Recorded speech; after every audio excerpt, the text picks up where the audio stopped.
Who is the other anyway? In the early 1970s, still in my early 20s, I was teaching art and metalwork in a secondary school in St Anne's Bay on the north coast of Jamaica. In what seems to me now an act of great cultural hubris, I decided to start a little magazine, Now, with the aim of providing an outlet and platform for local writing, mostly poetry, alongside contributions from the UK and anywhere else in the world the word might spread. I had a little experience of running such a magazine in the UK and had some faint connections with writers and editors in that undergroundish, counterculture-ish, small press world. Duplicated on a mimeograph machine, the local betting shop let me use their machine through the night. The first issues of Now were cheaply produced and rather tatty.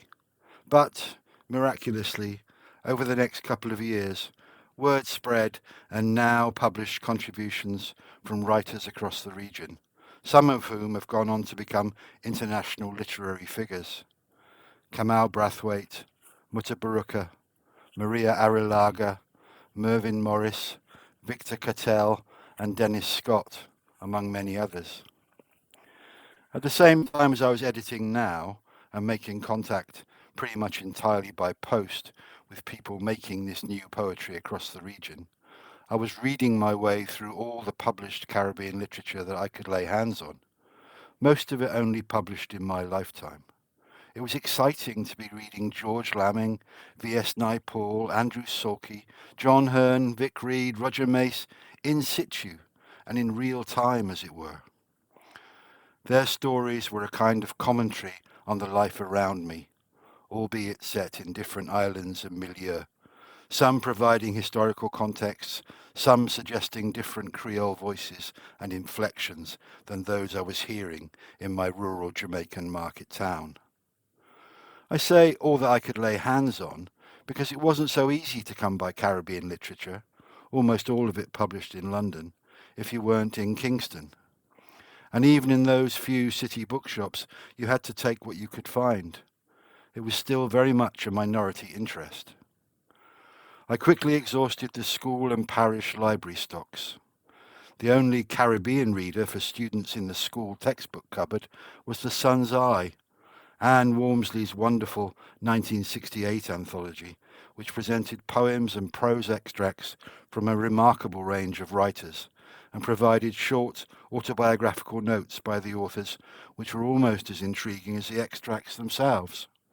For example, Sam Selvon's "I didn't complete my education because things were brown and I had to hustle at work," or the Tobago-born poet Eric Roach's bleak self-portrait, which includes the sentence, "My whole history is my immediate family, and dimly seen behind the parents, the generations of heavy slave folk trampled into the clay where the sweet cane prospered in our bitter sweat." Roach's Homestead is one of just a few poems in The Sun's Eye, but I also found a pristine copy of John Figueroa's landmark anthology, Caribbean Voices, which gave me some sense of the foundations of West Indian poetry.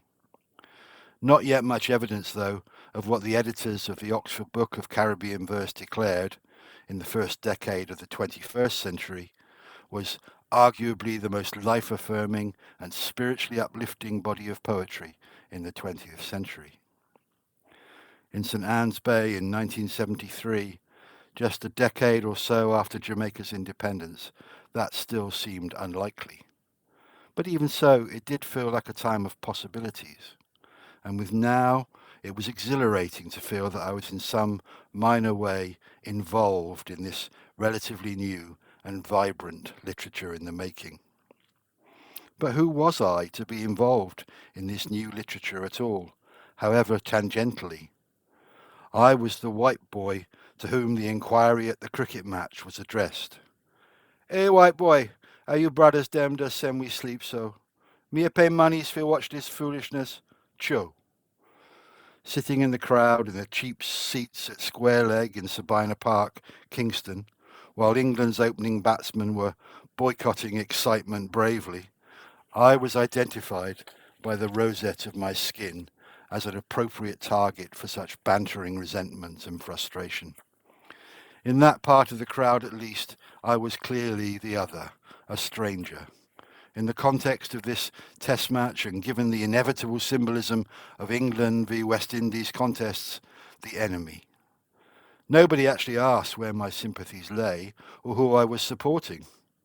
It didn't matter that as an aspiring fast bowler through my teens, I had idolised Wes Hall, and that for me, Gary Sobers embodied the true spirit of the game.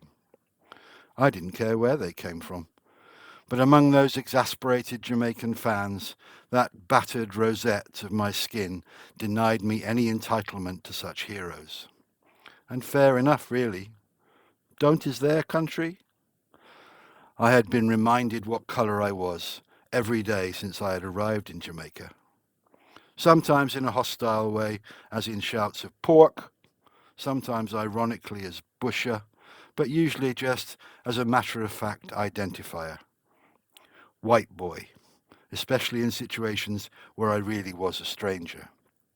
In St Anne's Bay, after a few weeks, I became just Teach, and my whiteness faded to an idiosyncrasy.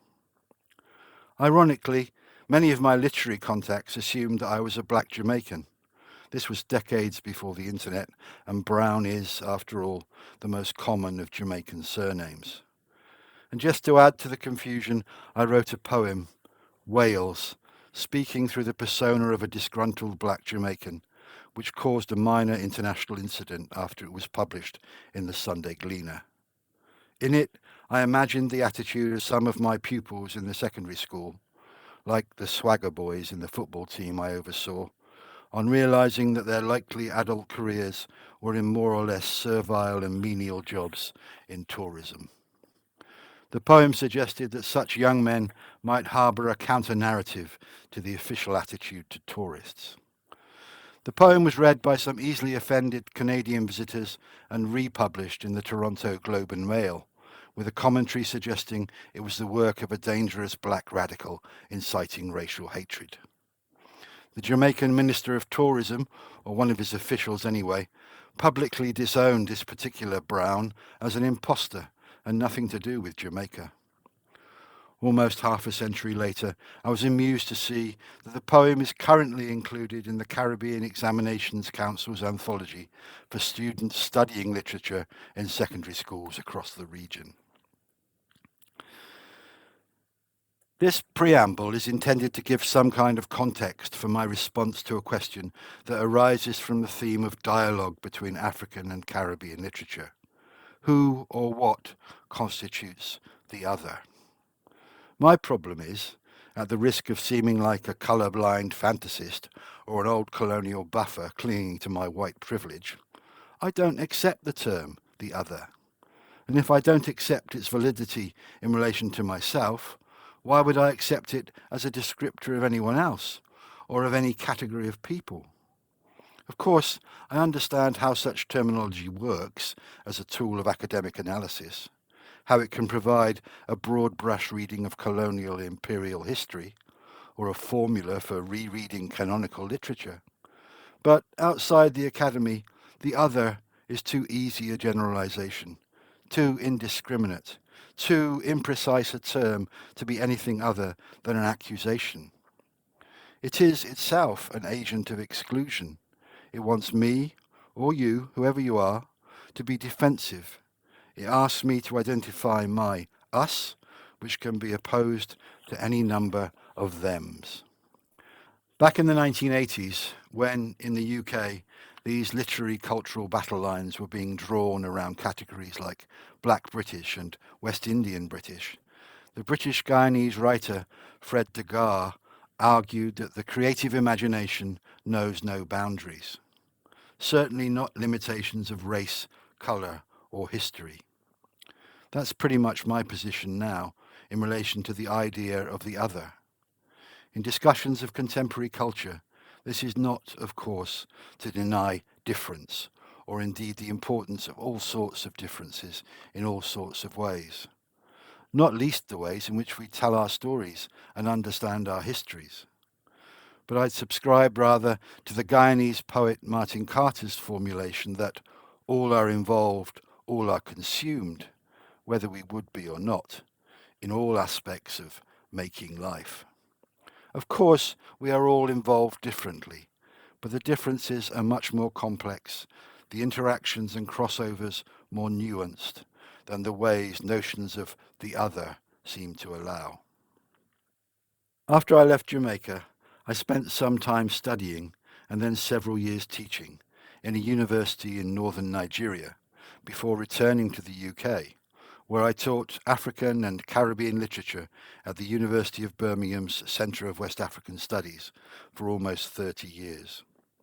As part of that role, I was able to organise an extended series of readings by writers with all kinds of direct or tangential connections to those geographies and their multiple cultures. The aim of the reading series was twofold. I wanted the students to understand that this was a living, growing body of literature, born of particular and distinctive communities, histories, and ways of saying. But I also wanted to provide a platform and a connection for writers and writings from Africa and the Caribbean in Birmingham. It was a version of the ambition for Now. And indeed, over the years, several of the poets who appeared in Now did come to read for us in Birmingham. The readings were mostly free to attend, open to all, and advertised as widely as we could manage across the city in those pre-internet, pre-social media days. There was always a questions and discussion element when, unsurprisingly, the most informed and challenging interventions often came from members of the audience who shared cultural roots with the writers. Those exchanges were in many ways as valuable as the readings themselves, in terms of contextualizing and revealing the lives and issues that informed the various writers' work. Although most were not well known, when they came to Birmingham, many of the writers who performed their work at the Centre of West African Studies in those years have since become major, even canonical, literary figures. The first was the now legendary Trinidadian novelist Sam Salvon, author of what was arguably the first novel of multicultural Britain, The Lonely Londoners, caught on a brief visit to the UK just a year or so before he died. Other remarkable writers to have read at the centre included Jack Mapanji, when only recently released from a Malawian prison into exile, the outspoken Nigerian poet Odia Ofiaman, whose collection The Poet Lied had been banned in Nigeria, the radical poet Dennis Brutus, while he was still in exile from the apartheid regime in South Africa. Three very different Jamaican, West Indian, British poets in James Berry, John Figueroa and Linton Kwesi Johnson, as well as Indo-Caribbean writers like David Dabadine, Peter Kempadu and Lakshmi Persaud.